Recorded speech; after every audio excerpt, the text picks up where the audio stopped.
Hi all, and thanks for stopping by today.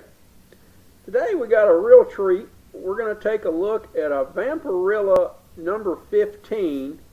And this comic was on the newsstand in January of 1972, and this is the Warren Vampirella, so it's not the more modern Harris Vampirella.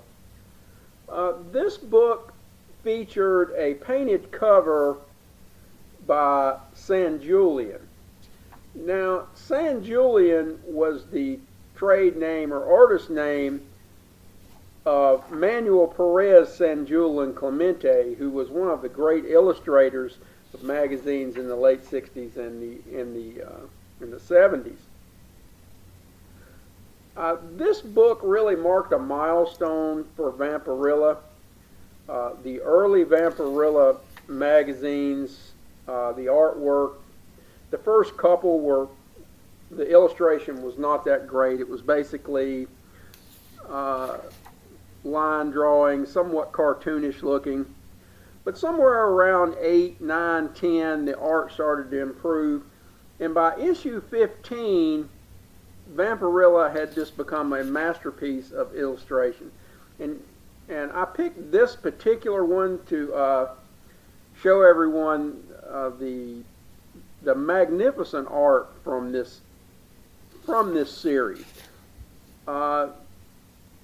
This book has a lot going on in it. The first story, the first Vampirella story, it has a little bit of everything: voodoo, gangsters, murder, zombies, Vampirella herself, and even a cameo appearance of Count Dracula in this first story. And the illustration is just absolutely fantastic. And Vampirella by this issue had evolved from sort of a cartoonish, really line drawing into just a great illustrative magazine by some of the great illustrators in the period, in the Bronze Age. And as you can see here as we go through it, the illustration is just magnificent. This particular issue is a warehouse copy. It was never issued. It's in magnificent shape. It's very fine plus, glossy. This actually may be the first time anybody's ever opened this book and actually looked through it. It had 4 stories in this magazine, but 2 of them were just particularly magnificent. The first story, the resurrection of Papa Voodoo, and then you'll have the last story that was done illustration-wise by Luis Garcia, and it was titled Welcome to the Witch's Coven, and it's just simply a masterpiece of illustration. And as you look through this book, it's all black and white, but it's just a masterpiece illustration-wise. The work that went into these panels is just incredible.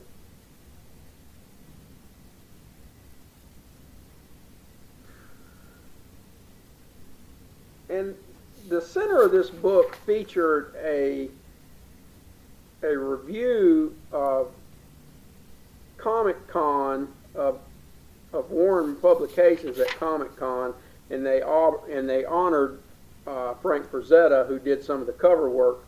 But he did mostly cover work in this book and didn't really do much in these Warren series books, and didn't really do any interior work. And these Warren books really propelled him to superstar artist status. Juan Perez SanJulian Clemente was probably every bit as good, in my opinion, as Frank Frazetta. He just never got the same acclaim. And here you can see it talks about the Comic-Con in this particular section of the book. And it's interesting to note that even though this was in magazine format, Warren is referring to itself as a comic book. So obviously they were printing this magazine in magazine format strictly to get around the Comic Code Authority, which wouldn't allow them to print hardcore horror in regular comic books. And guys, if you're looking to buy vintage books, then make sure you check out our eBay store. I'll put a link in the description below. A lot of great deals. And here you can see the splash page for Welcome to the Witch's Coven. And this is just a masterpiece of illustration in this book. It's among the best illustration you will see in the Bronze Age. These books, in my opinion, are vastly undervalued for their art and for their storylines. They were truly visionary, and they really changed how comics would be written. They were more like a modern comic that was printed 40 years ago. Here you can see some of the great artwork. Just outstanding work. True horror stories too, so this, if you're a real horror fan, these books should really appeal to you. Here you can see the back cover, an ad for the Phantom. The book is in magnificent shape, glossy, complete unread copy, no spine wear, no spine ticks.